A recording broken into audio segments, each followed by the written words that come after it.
going to say, Now how did you start to get out of this? And was that the first point when you decided you want to go football? Was that almost like step one? Yeah, so the first point was like, and as I say, I had all my football teammates that I've played with. They were all like so supportive. They were like, look, if you ever want me to come around, visit and make sure you're all right. If you want to come into football, my ex-manager Michael Flynn, ex-assistant manager Wayne Hatswell, the club doctor Daniel Vaughan, and people like that, and even the physio and the sports therapist, like there was Lewis Binns, Tom Gittos, and people like that. That they were people that were like, look, you want to come back into football, like you can come back in, make sure it's in your own time when you feel right. And I was like, perfect. So then I ended up going back in. I think I was only 3 weeks out of hospital, and I thought I'm going back in. Now I looked horrific, but I thought this is the best I've felt. So everybody's like, Mark, how was it? So I was like, yeah, no, I'm fine. So again, but I'm still sitting there with a heart rate monitor on myself, checking my heart rate while I'm out and about, because I couldn't get over the fact of not knowing what this was, to see if I was okay. And these are all the little triggers that were really, really getting to me. So I'd be at football, and then all of a sudden you'd go home. But I was shattered because it was my first time being out and about. But again, everybody's like, well done for doing that right. Go again tomorrow and the next day and the next day. So I'm speaking with the physio, and we're basically saying, okay, we need to put like some program together. I said, because I want to carry on, I want to get fit. I said, because in my head, I said, if I get fit, then once I get fit, everything else will fall into place. That's all that's missing. I need to be fit. And once I'm fit, because that's all that happened when I was 16, I got myself back fit. I started playing football, and that's all that was missing. And I just thought it's going to be the same again. But like I said, I ended up like, I slipped into depression because, like I say, I spent 4 or 5 weeks going into football all the time. And I had a panic attack again while I was in the training ground. And I had a panic attack. The physio came in, people were there, and like obviously I was in the best place for it. And like I always said, I was kind of glad that I had it in the training ground for them to see what I was going through on a day-to-day basis away from here. Did they know what was happening at that point? The physio knew because he was someone I spoke to really a lot, but there was a lot of people around that didn't. They were walking past going, "Are you okay?" And I was laying there, and the physio came in and he helped me. And like as I said, like once my body went into that fight or flight mode, I was drained head to toe, because the whole adrenaline, the rush of it all, it literally takes everything out of me. And I remember he came in, and I had tears in my eyes, and I was crying because I was like, I feel embarrassed that this is happening at football, because I don't want anyone to see me like this. But on the flip side, I was glad that people see me like this, because they know how real it is now. Because me speaking about it, they probably could look at it and think, oh, well, yeah, look, he is struggling at home. Look, we'll help him. We'll get through it. But then on the flip side of it, I'm glad they seen it, because they go, oh, God, like that's what he's going through. And that's what made it feel a bit more real to them. And again, once I came home, once I had a panic attack at football, my whole motto through everything was, if I have a panic attack doing that, I won't do it again, and then it'll stop the panic attack.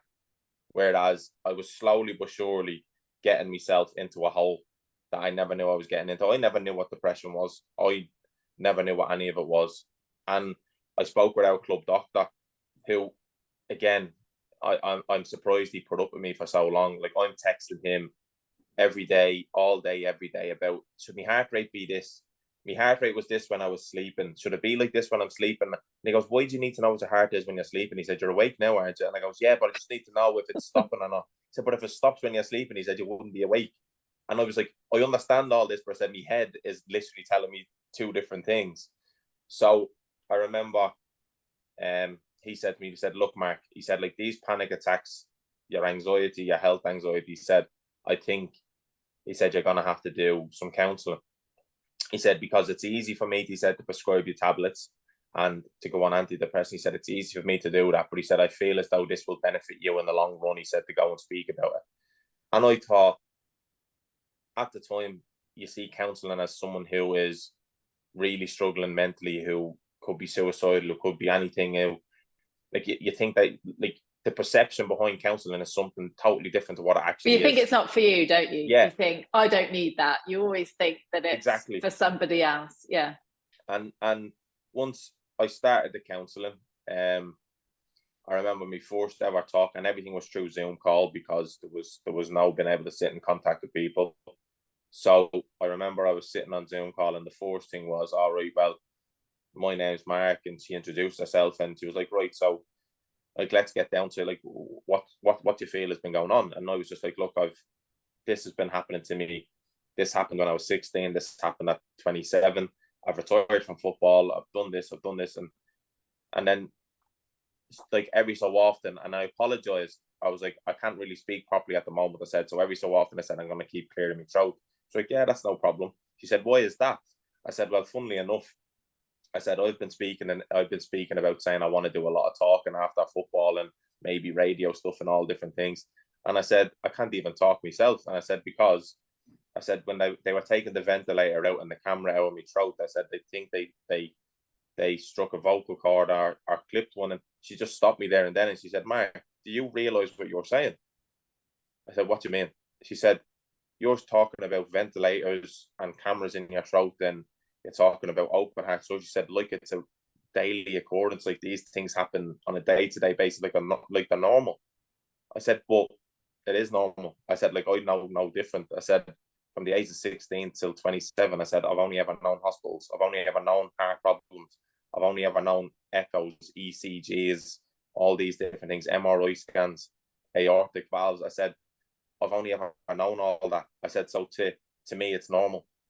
She said, but you have to start realizing it's not, because she said your panic attacks and everything are stemming from the reality of going, like, look, these things aren't normal. You need to like dive into why is it not normal and why do I feel these things? Because she said if you don't start appreciating and accepting how extreme these things are, she said then everything will just become a lot more difficult, because you're not giving your own self mind and you're not giving your own self the time to actually appreciate what you've actually gone through, to actually be proud of yourself.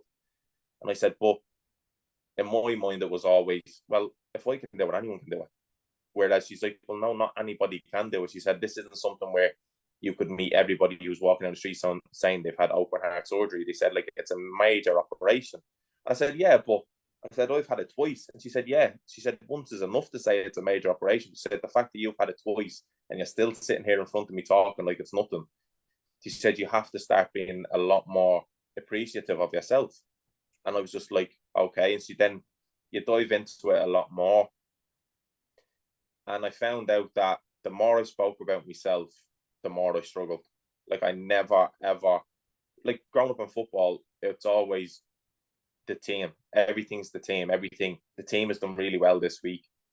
Like, oh yeah, but you played really well. No, but like it was the team. I wouldn't be able to play well if it wasn't for them. And like I said, I was always so quick to make sure everyone else or anything else is spoken about before you speak about yourself. And that is like a hidden rule in football. It's always yeah, and that's great, isn't it? It's the same with all team sports, but you again, it can then have the flip side of that, where you're not giving yourself the recognition in terms of the contribution, because ultimately what you can control is your contribution to the team, isn't it? And part of your contribution is looking after yourself and recognizing that to be the best person on the pitch, or to be the sort of best teammate, and therefore is to look after yourself. And do you think that's the first time you started to recognize that, you know, to be part of the team and give your best, even though you weren't playing on the pitch anymore, that you needed to look after yourself? Yeah, and that was 100% the first time, because it was the moment that as I said, I began talking about myself. It was the time they were the times that actually really made me get upset, to talk about the stuff that I've gone through, to talk about the injuries I've had, to talk about like certain relationships I've had through my life, to talk about everything. And I found myself every time I would talk about the open heart surgery, I would just break into tears, because I didn't really know what was going on. And it was the first time I actually felt as though I haven't got control over anything, because I was talking about the panic attacks, I was talking about the anxiety, I was talking about the depression, I was talking about everything. And my head was all like, I've always been someone who is like an overthinker or a worrier. So if I'm not able to understand what's going on, and I have to try and understand it, and if I can't understand it, it will annoy me even more that I can't understand it. And it's the same with like when I was younger, I've always spoken about saying, look, if I had a spelling test and I got 10, if I got 9 right and 1 wrong, I'd be fuming I got 1 wrong and concentrate on that one, and it'll have to be like, that was the attitude that I've always had. So when like I say, I had to sit and talk about myself and go through all of these things, I started to realize so much about myself that I thought, actually, do you know what? I could actually feel prouder about myself to say, yeah, I am strong. Now, that wasn't out of like not getting help off anybody else, because I was so quick to speak highly of everyone else, but not once did I ever talk highly of myself. And it's only then when you start realizing speaking highly of yourself is something that isn't seen as big-headed, isn't seen as arrogant, because in football it's perceived as that. If I was to say I'm a great player, people go, look how arrogant he is. Whereas just to say I'm a great person, or I'm a good person for what I've gone through, I'm a strong person, I'm proud of myself. Like, I don't have to be proud of everyone else as much as I am proud of everyone else who has helped me. Not once did I ever say I'm proud of myself. And I remember the more I dived into the counselling, then that got me so far that there was 2 fellas who reached out to me, and it was like Lewis Harrington and Dean Hammond. And my mum even always says this, that these 2 people are 2 people that really helped me mentally through all of this. Because one is a retired footballer, one is a retired golfer. And I'd done a podcast with them. And it was after the podcast, they reached back out to me and said, Mark, we can see you're struggling. Let me and Dean help you. So I was like, right, well, I'm doing everything else. What, like, I'll give this a go. Like, I don't really know. Yeah. So they set up a group chat, just the 3 of us. And they were like, right, we're going to get you back into some sort of routine. So we're going to do, like, we wake up at 7 in the morning, we'll read extracts of a book, or we're going to do 10,000 steps a day. We're going to do this, and we're going to do it as a team, because we understand what you're going through, that you need to feel part of something, that you're not letting other people down. So you'll end up going to do it. So I was like, perfect. So once a week, they'd video call me to ask me how everything's going. Through the week, they'd send like quotes into this group chat, and we'd just sit and talk, or if anything was going on, did you do your 10,000 steps today? Okay, you have to put a video in that you're completing your 10,000 steps. So it was just something to keep me, like, I'm back in that kind of team environment again. And accountable. Yeah. By saying, did you do it? Send me a video. You're like, oh, I don't want to let the team down. So you're thinking about others, but actually it's benefiting you, which is, exactly. It's so amazing to hear, isn't it? What those 2 guys did for you. 100%. And that is something where, as I said, is it made me sit there and go, there are so many good people in the world. And it was down to their advice to basically say, look, if you're going to sit and fight with your own mind about everything that's going on, and you're going to sit and always talk about, oh, well, you want to be footballer, Mark, again. How did you feel when you played football? Like, what was the person you were when you played football? And I'd say that, look, I felt fit, strong, untouchable. I was a leader. I was a captain of teams. He said, okay, well, look, if you want to fight with yourself about going back to being that, they said, you're going to lose every time because you can. And I was like, yeah. And they said, but they said, what makes you think that football made you that person? They said, it's you that made football that. He said, it's not football that made you that person. So they said, it's only the fact that you're losing your purpose. When you find your purpose, that person that you think was your footballer self is just actually you that will go into another field of life and be that person. And I was like, I've never thought of it like that. I've never had anyone tell it to me like that. And the one thing it's like that whole thing, you are not your job, isn't it? Yeah. You are not your job. You are you.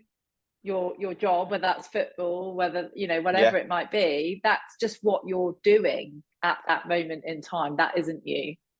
Yeah, exactly. And the way that I've always seen it is that the more that I've even thought about it, is that it's like, you don't make, like, the job doesn't make you successful. It's you who makes the job successful. Because if I wanted to be great at football, it's me who made that success.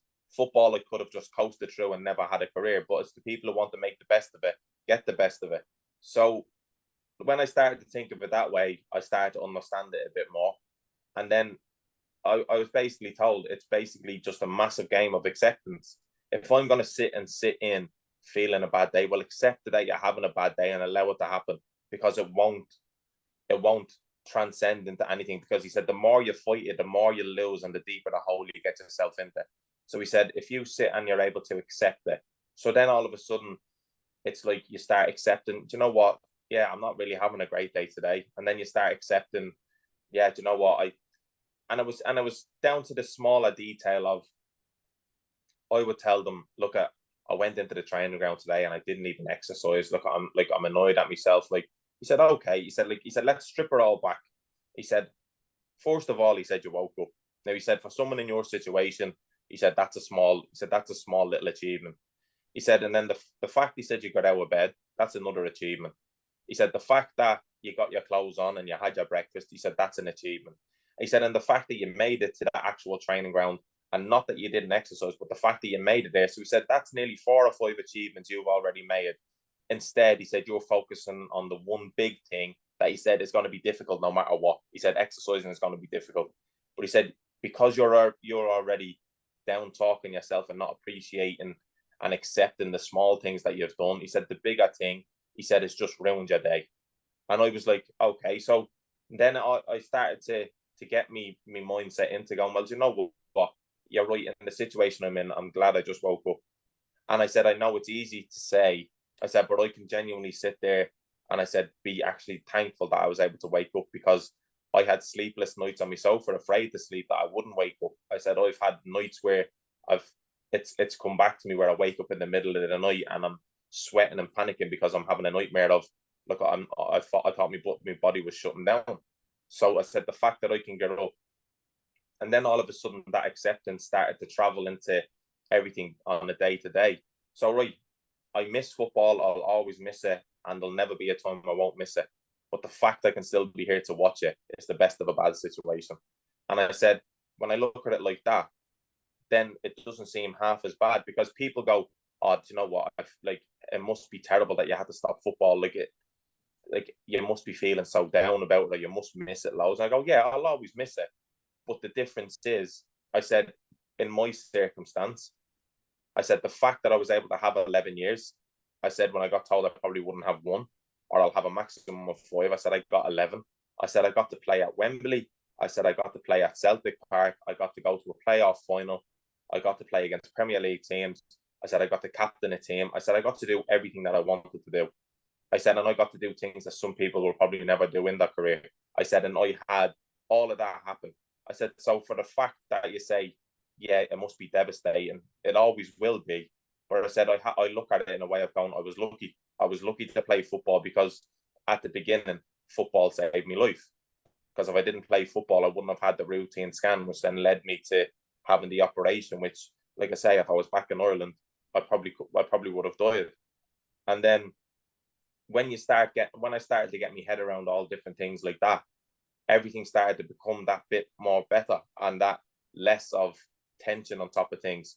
Because as I said, I was always this worrier. So if my warfarin levels at the beginning, when they're so up and down, trying to get them evened out to to the dose you need, one day they'd be really high, the next day they'd be low, and I could never get my head around that, and I'd panic, which then led to more panic attacks, and I'd beat myself up about it, going, look, if they told me I can't eat grains, I can't do this, can't do that. So as a professional athlete, if you get told you can't and can do something, you will do that to the best you can. And when I wasn't getting the actual results of what I was doing to the best that I could, I was like, well, what's going to work then? If that's not going to work, and they said, but you have to relax. These things happen. I say, yeah, but they don't just happen. If you're telling me what to do and I'm doing it, it should happen. So the fact that I would always just constantly get so wound up, and then, as you say, have the calls that I was with those 2 lads, then things just started to fall into place for me. And then I had teammates who, one lives with me a few days a week, Matty Dolan. He is somebody that, like, it could be 1-2 o'clock in the morning when my mum flew home to Ireland, and I could be feeling a certain way. I'd phone him and he'd come around, collect me, pack a bag, and I'd go stay in his house for 2 weeks, because he just like it. When you have them people in your life that just know whether to speak to me, whether to not talk to me, just to be there. Sometimes he'd come around, and I know he'd probably, like, he'll get mad at me saying it, but sometimes he'll come around, he'll sit by my bed, and he said he'll just grab my hand and he'll sit there and just hold it. He said he knows he doesn't have to talk, he knows he doesn't have to say anything, but when I know somebody's there and I feel as though he can save me in the best way possible, everything would just start to calm down and relax. And having people like that in your life, and there's another teammate, Mickey Demetrio, and he's another person, 1-2 o'clock in the morning, they'd come straight to my door and help me. And like you say, people like that in your life, they go such a long way, because then it starts to make you believe, do you know what, talking does help. Like, if I don't tell them that I feel a certain way, they're not gonna, that they can't read me mind. Mark, do you think that message is getting through more in terms of, and we spoke about this, didn't we, when we had a conversation before the podcast a few weeks ago, around the sort of stigma of sharing how you're feeling, and particularly, you know, and it's fact, isn't it, that men do tend to speak less about challenges that they're feeling around mental health, depression, things they're finding tough. And you know, what you've been through is something that most of us, thankfully, touch wood, won't go through in a lifetime. So you've been through something, and been through something twice, that the majority of people will not need to go through, and it's had massive impact. So, you know, it's almost a given that you would expect those things, and yet you almost, you know, I think where you started was that you felt as though you couldn't say that this is difficult and that you're struggling. So where do you think we are generally with people, and particularly men in sport, sharing how they're genuinely feeling? Is it improving? I do genuinely think it's improving. I think obviously there's still going to be a long way to go, because it's still, when you're in a men's environment, it's not something you'll sit there and go, oh, well, I feel this way or I feel that way, but it's getting a lot better.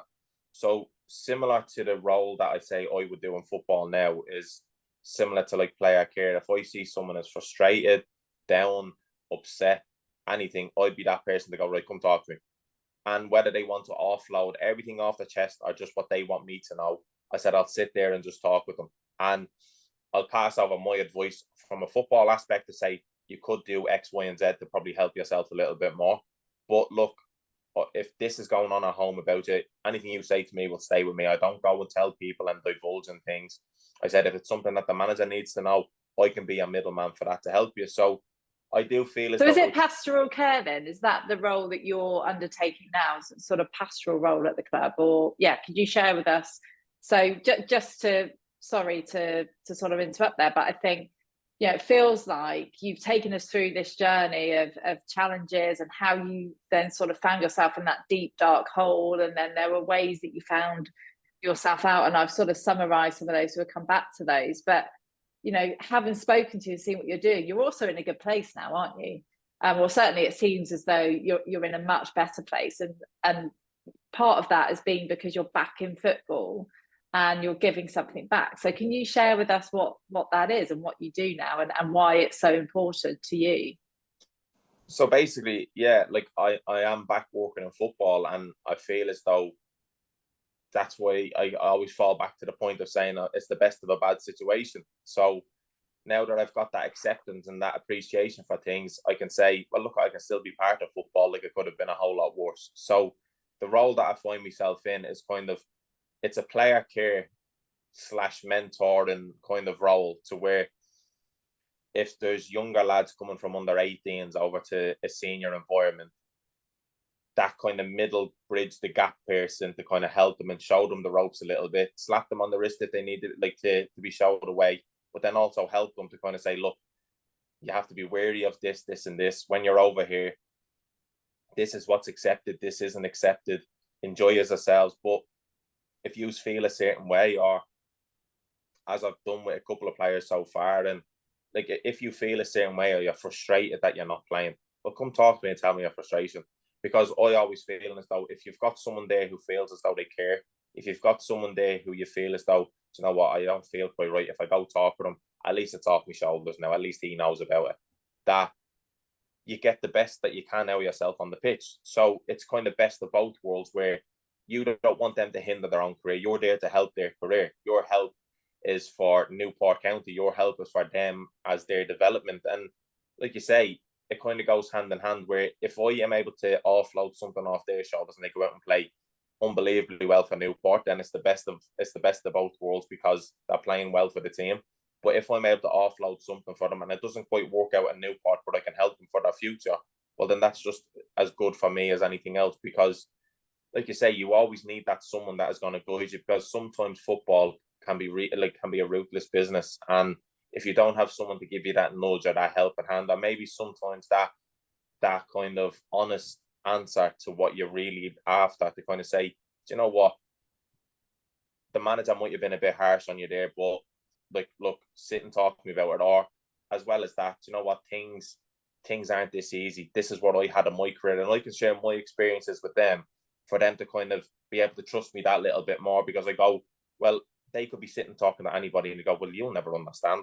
Whereas when you have someone who understands, and it's something that resonated with me a lot, that if you have people who understand, you feel as though you don't have to talk half as much, because you think they just get it. And when you have that, it makes you feel so much more relaxed. And that is something that, as I said, I fell into this kind of opportunity because I've been through that much and I've been there.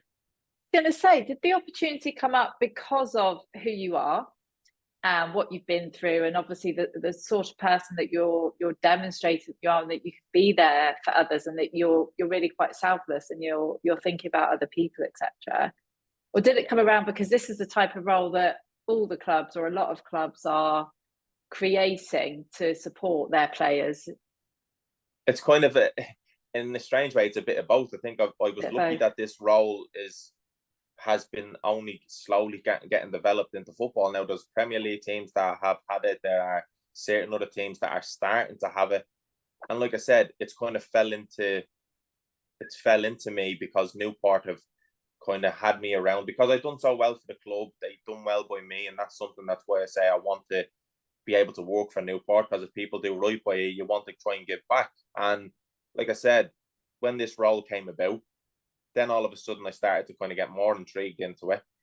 And before I knew it, I found myself in this role that is there to help people and there to like mentor people through whatever they're going through and help people through whatever they're going through. And like you say, it kind of went hand in hand. And when that old saying comes around, everything happens for a reason.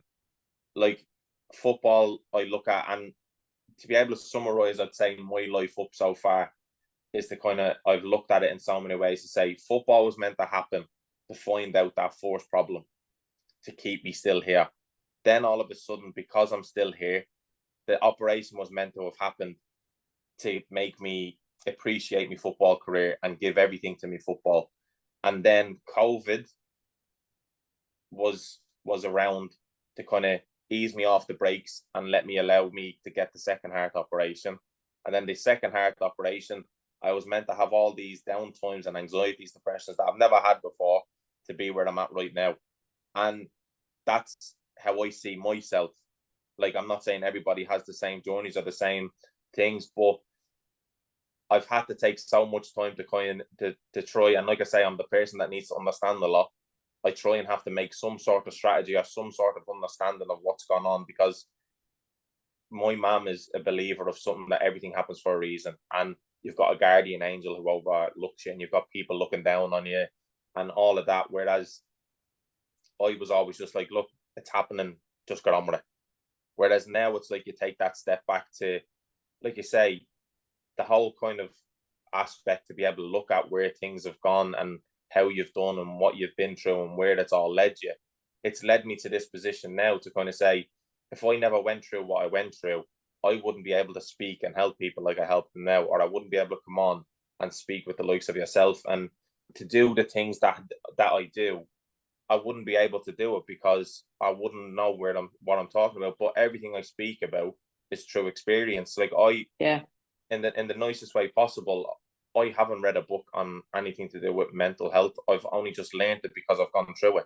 Lived experience. Yeah, you've felt what it actually does, not just on a physical level, but all of the ripple effects, and that empathy only can really come when you truly understand it, can't it? That's why we tend to, like you say, you're a footballer because you are a footballer, helping other footballers. So you can empathize. They can look at you and go, you know how this feels when you've just had that tough time on the pitch, or you've been injured, or that just, you can't replace it, can you? Yeah, and that's the thing, and that's why I say like that's kind of all gone hand in hand. And like I said, it's to the point now where when I've started to understand things, like I came to know now after my second open heart surgery, a lot of people like to compare what they've gone through. So if I turned around and said, "Oh, I was depressed because I've had open heart surgery and because I've gone through this and I retired from football," somebody would sit across me and say, "Oh, well, mine isn't half as bad as that. Like I had depression because of this, but like mine isn't as bad as that. So like I don't really have the right in telling you what I went through." Where I always, my whole kind of outlook on it now is that what helped me get over certain ways was if somebody could relate on an emotional level. If somebody could say, "Well, Mark, I had depression, I had panic attacks, I have anxiety, I've got PTSDs, I've got all these things." Now, mine wasn't because of open heart surgery, but I know exactly what you're going through. So I started to realize, right, someone doesn't have to know open heart surgery for me to be able to relate to them. Someone doesn't have to understand. Like somebody could, like you say, lose a family early on that meant a lot to them. They get depressed over it because it's been in their family for years and years, and it's something that meant a lot to them. Now, it's strange where people would say to me, "Oh, well, I only just lost that. It means nothing." I'd go, "But if it's made you feel a certain way, or it's made you feel anxious, or it's made you feel depressed, well, then you know what depression is like." So, me speaking to you about depression of my open heart surgery, I could still relate to that person. Whereas, like you say, sometimes people would go, "Well, I've only just lost the ring, but you've had open heart surgery. You've had it worse than me." And I was like, "Well, no, because you've still felt the same thing I felt." And everyone's trigger is different, isn't it? Because Yeah, sometimes there could be a number of things that have actually happened during their lives, and actually sounds like similar to you, where a lot of maybe the sort of, you know, outcomes of your first operation and what you've been living with maybe came through more after that second operation.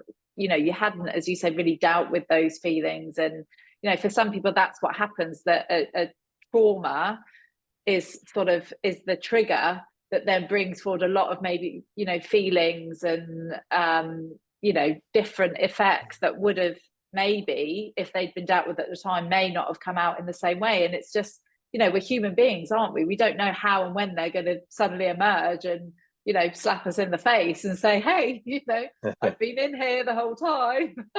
You thought you're okay, but actually, yeah, I and think, that's you know, exactly that's the it. thing. Like literally, that's exactly it. Because, like you say, when I'm 16 and I'm playing football and everything seems okay, you're never going to question what's his mental state like. How's he been? How has this been? Because, like you say, you're not even thinking of it, but it's in there, and that's something that, like I said, it only takes something to trigger you. It only takes something to crop up. It only takes something to make you feel a certain way. But because, as I said, this time around, the distraction of football is gone. And I think the loss of football brought everything to the forefront because I had nothing to focus on. I had nothing to feel like I had a purpose from. Like at some stage, I was like, "Well, I've only ever moved away from Ireland to play football. I don't play it anymore. Why am I still here?" But then, like you say, when I started to pull things apart, and the biggest thing I got from it was from 16 to now, and I look at it and just basically say, look, the fact I never gave up on myself is the fact I'm in the position that I'm in now. Because I look at it and think, if I was to give up at 16, I wouldn't be in the position I am now. If I was to give up at 16, I wouldn't have had a football career. So then I look at that, and then at 27, I go, well, if I'm to give up now at 27 and go, "Well, I'm going to pack my bags, move home to Ireland and live the easy life. I'll be in my family house. My ma will look after me. Everything will be grand." I said, then that's me taking the easy option. And I had to look back over my life and say, I've never been someone to just try and take an easy option. I'm someone that I'm going to work for it. Like, because I've had to work for my whole football career because I've had the setback. I was always playing catch up with people because of the surgery. So I looked at it and said, okay, now I've made a life for myself. Like, what can I do next? So I made it my own thing to work on myself, to get comfortable speaking about all these things, to get myself fitter, to get myself better. And I still struggle to this day. And I'm not someone who's perfect, who I've overcome, and I've never struggled since in the last 2 years. Like, I could still, from last week to 4 weeks ago, still sometimes have days where I go, I feel as though I can't breathe. Like, what happens if it's this? And I still get me worries, but it's only, I'm able to manage them better now because I understand them.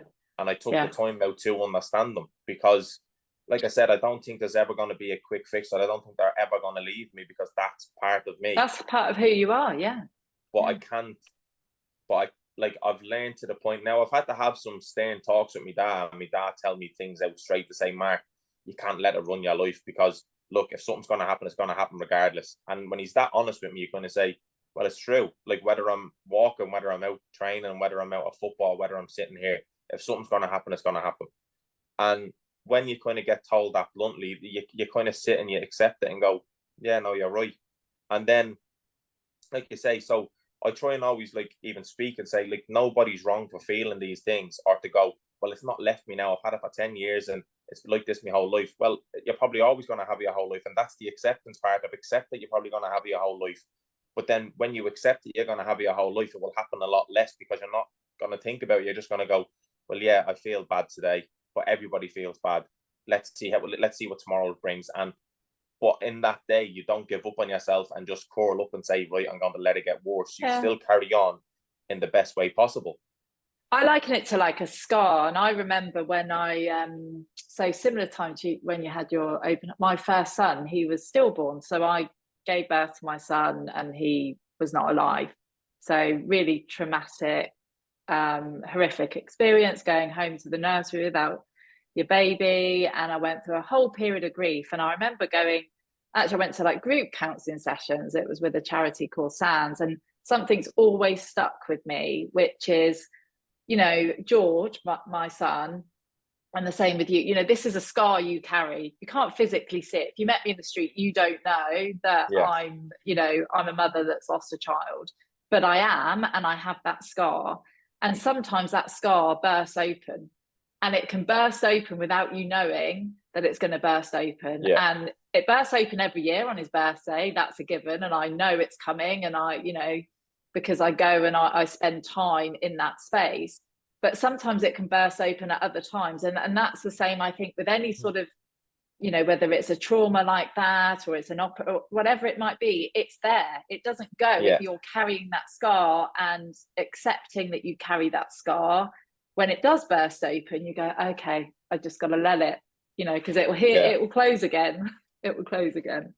Yeah. And that's exactly how, like, I've seen a lot of things, because like you say, it could just happen at any random moment, or there could be a certain noise that you've heard that you don't really know. There could be something that has just triggered it from what you've seen on an advert. There could be anything. And the fact of the matter is that now that, like you say, I've accepted all of that, you don't notice it half as much, because you're able to still get on a day-to-day basis. Because if I wake up and I feel a little bit tired, I don't overanalyze it anymore. If I get up and sometimes I haven't exercised, I don't overanalyze it. I just go, oh, well, I'll do it tomorrow. Because it's something where that's become a habit now, because I've tried to do it so much. Now, again, it's something that not one way is the right way for everyone. But I know that just the fact of not giving up and trying to be relentless in every last avenue is something that everybody can do.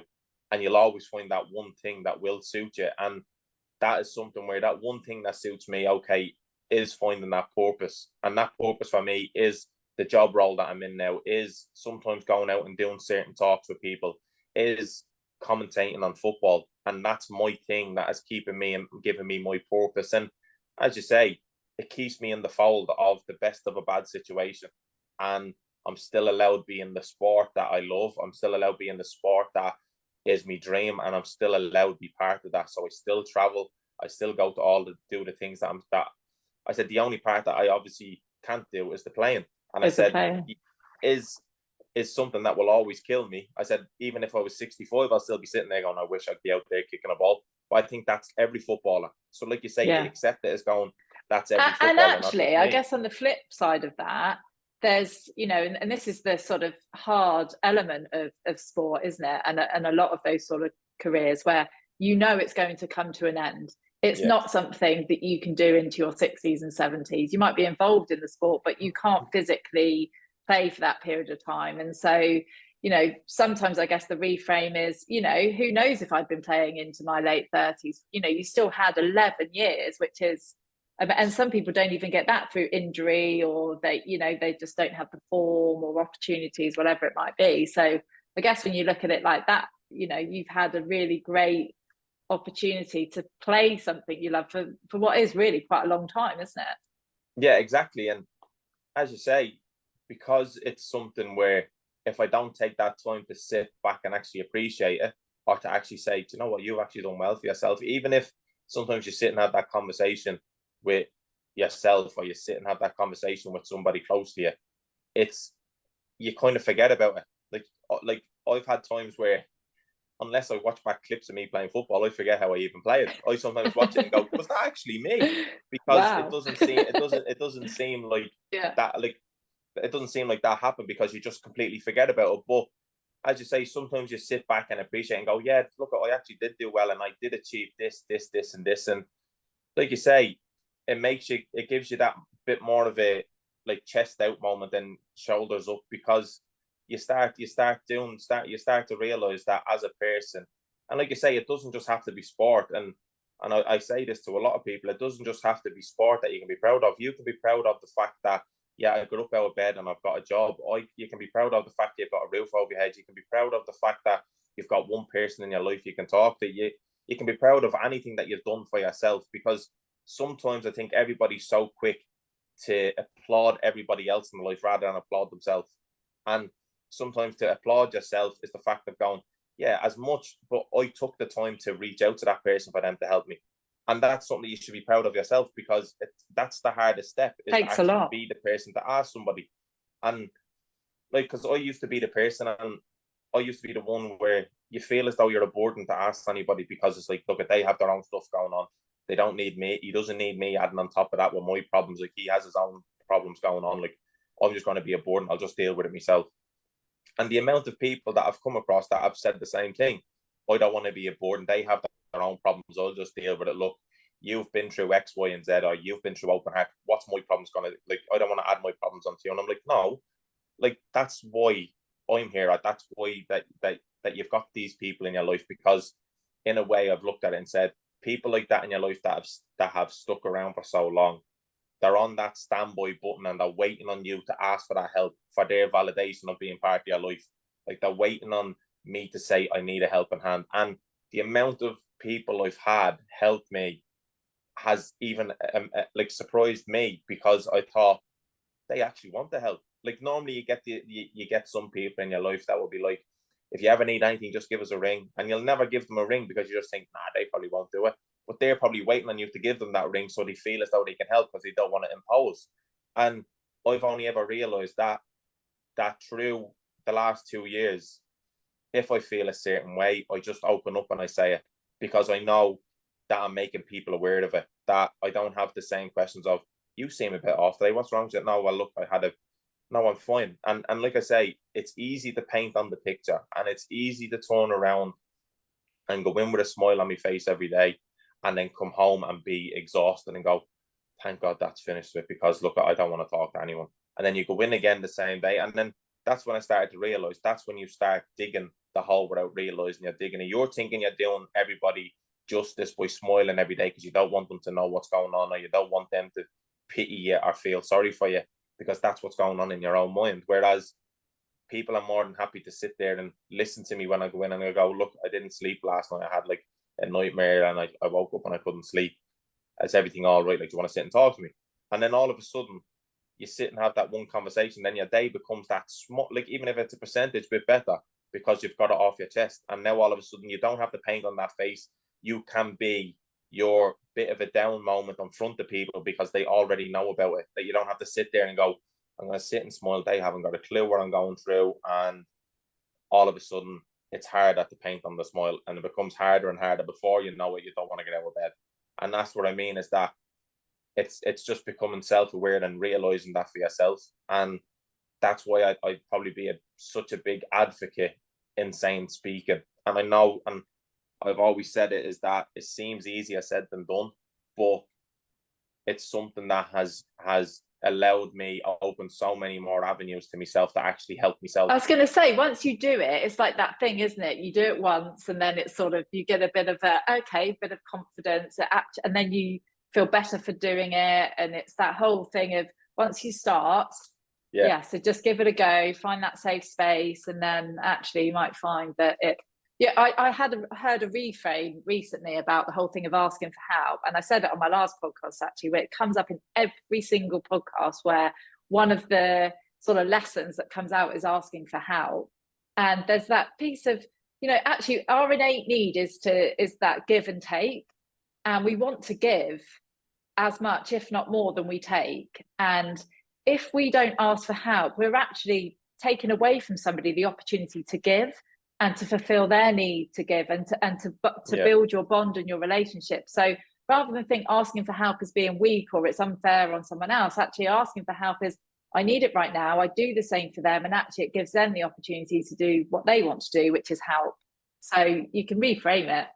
Yeah, 100%. And like I say, it's only until you do it, you don't really realize it, because, as I said, I got to the point where, as I said, the fella I live with, I'd go around to his house, and I remember sitting with him, and I said it to him, I was like, look, if this is too much, and it's me just asking the question where he never told me this, and I was just like, if it's too much for you and your fiance and stuff like that to take me in, I said, just tell me. I said, you don't have to just put up with me just because I'm asking. He said, look, he said, if that was the case, he said, I would have told you. He said, I'm not going to just hide it away from you. He said, we want to look after you. We want to make sure you're okay. I was like, yeah, but you're probably just telling me that for the sake of it. And I said, that's where your own self-sabotage comes in, because you want him to react that way to justify why I'm thinking like this, to justify, go, right, I'm not going to ask him for help. Or, look, I don't, this is the reason why I don't ask people for help. Like, sometimes you find it difficult to accept help because you're thinking you're taking up someone's time, you're taking up someone's life, you're taking up too much of their own time that they're dealing with their families. And again, it just always, the whole self-sabotage thing for myself is something that was always major for me. And I'm always someone that is easier to doubt myself than I am to actually, like, think I can do this. Like, I'm someone that would easily just be like, yeah, but I'd say one of the main reasons why I knew mental health was struggling was because all the what ifs were beating me. Every what if that I had. So if I go out for a walk, yeah, but what if I'm walking down a country lane, and what happens if I collapse and no one's around? What if I go out on a cycle and I fall off my bike and no one's around to save me? What if? And everything was always about saving me. Like, there was, like, anything was a what if. And that's when I knew I was struggling really bad, because all the what ifs were winning. Whereas before the operation, it was like someone flicked the switch in my head from one operation to the next. The first operation was, well, what if I end up getting a contract and I don't have to work for the rest of my life? What if I train really hard and everything's going to be great? And then the next operation was someone, like, flicked the switch off and just said, well, what if something goes wrong? What if you're outside and something happens? What if you have a shower and you're standing up for too long and you collapse in the bathroom? What if you get out of bed and you just collapse there? And then what if you, and all of them were beating me. And you were creating in your mind. This is the thing, isn't it? 90% of our, our outlook on life is actually not reality. It's in our mind. And you were, it sounds like you were giving in, as we all do at times. And, as you say, depression goes down to that whole of giving in to those thoughts that we've created. Yeah, exactly. And that's all that I knew what I was doing. And the reason why it got me scared was because I was like, how do you stop it? I said, how do you stop what ifs? I said, how do you stop me thinking? I said, I don't want to be thinking these things. I said, I just want to get up and get out and walk around, or go out and do fitness. I said, but I can't. And then, like you say, sometimes when you have people who understand, and this is why I go back to the point of saying, when you have someone who understands, they get it, where I don't have to, because to anybody else it seems strange. I want to exercise, but I can't. Well, then just go do it. And it's like, well, it's not that simple. Like, it's not just get up and do it because I want it. But then if you want to go do it, just do it. And sometimes I say, well, am I overcomplicating? And it is that easy. Just get up and do it and see what happens. Or I said, it's the fear of what happens if I do that and something might happen. And then I'm getting myself around to the idea of going, what happens if nothing happens and I just get fitter? What if nothing happens and I just keep doing what I want to do?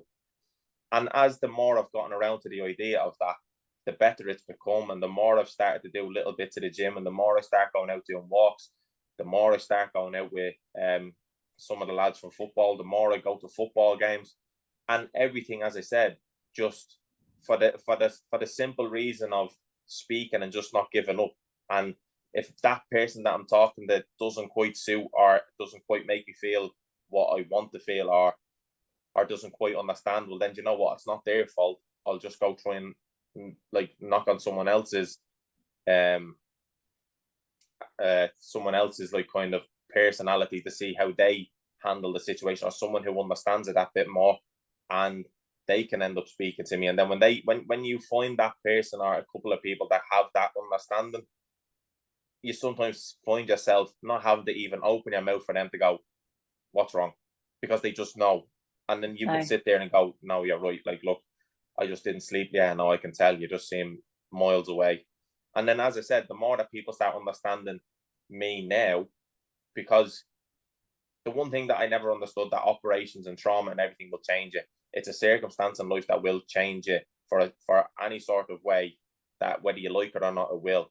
But I never accepted that. I wanted to always be the person I was before the operation. I always wanted to be Mark O'Brien, the footballer, and that's all I was. And to know that I'm going, right, well, now people need to understand the new me. I'm still deep down me, but there's new little triggers to me. There's new little anxieties to me. There's a new side to me that I didn't even know I had.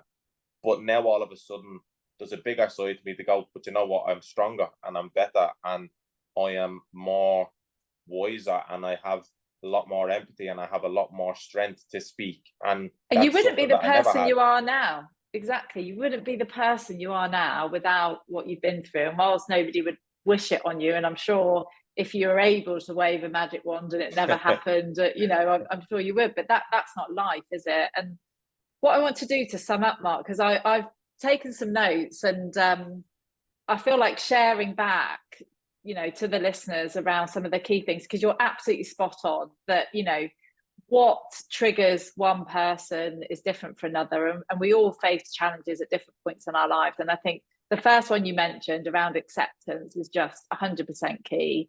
And as soon as you accept whatever it might be, that's step one, and you're on the way.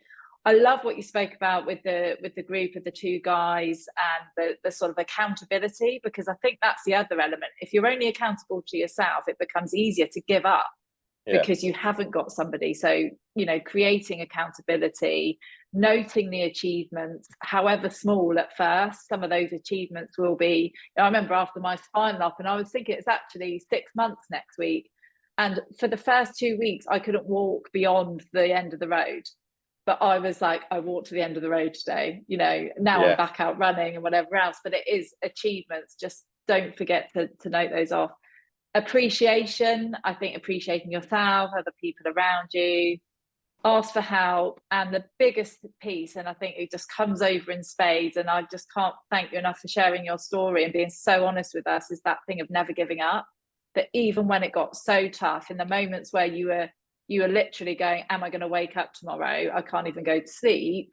You didn't give up. And I just think anyone listening will take so much from your story, and with the work that you're doing, it's just incredible. Have I missed anything there? There's a lot in there. I mean, so much you've shared and given to us today. Is there anything you feel like I might have missed that might help others listening?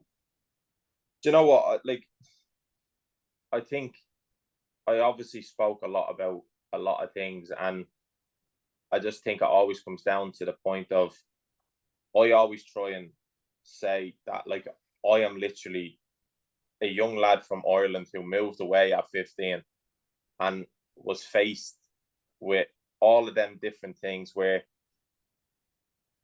I'm just a big believer of the whole point of never giving up. I said, because I'm trying to be that example for people now to say, if he can do it, so can I. And that goes to football, that goes to day-to-day life, that goes to anything, because I've had the moments of getting told your dream is taken away. I've had moments to where you don't want to get out of bed. I've had moments to where, like, you feel like giving up and just giving in to everything that's happened to you, just give in. But the fact that I was able to kind of sit and, yeah, like, I've had people in my life help me to not let me give up, which I think everybody needs. But the fact that I think everybody just has to appreciate themselves and be proud of themselves, because I think unless people know what it's like to go through a battle, where I'm a big believer is everybody's got their own story and everybody's got their own thing that they've dealt with or that they might brush under the carpet and just have totally forgot about it. But I'm a big believer of that. If you have a story, or if you've got a story, there's always going to be someone out there that you'll help. There'll always be someone out there that can always resonate with you. And unless you give up on that, you will find somebody who can resonate with you, which then will ease your load to then make you feel better. But like I said, if somebody like myself who never liked speaking, which I probably can't tell from this podcast, but somebody who never liked speaking, to be able to be so open now is something just because I never gave up. And it's something because I feel as though a purpose for me is to help people, and a purpose for me is to look at it and say, right, now that I've been through this, use it as a reason to say, okay, maybe somebody who listens in, and maybe somebody who doesn't like talking about things might listen to it and go, that's a person I can relate to. There's somebody who I can actually, who understands me, without me having to know these people or wherever, that just somebody who they feel as though can get them from whatever angle they're feeling certain ways. And I just think that for me is the only thing that I always try and get across to people, is that if a lad from Dublin who moved away at 15 by himself can do it, anybody can do it, because it's something about finding that not giving up attitude in yourself, that always find that one reason to keep on going. And when you find it, always do it for yourself, because the only person that you'll never give up on is yourself. What a great, well, I was going to say a great message, but there's just so many messages in there, and I have no doubt that people listening will get what relates to them from this podcast. I think there's something in there for everybody, and I can only thank you again, Mark, for your time, and I'm just looking forward to following your journey and keeping in touch. So yeah, thanks no again. problem. Thanks very much.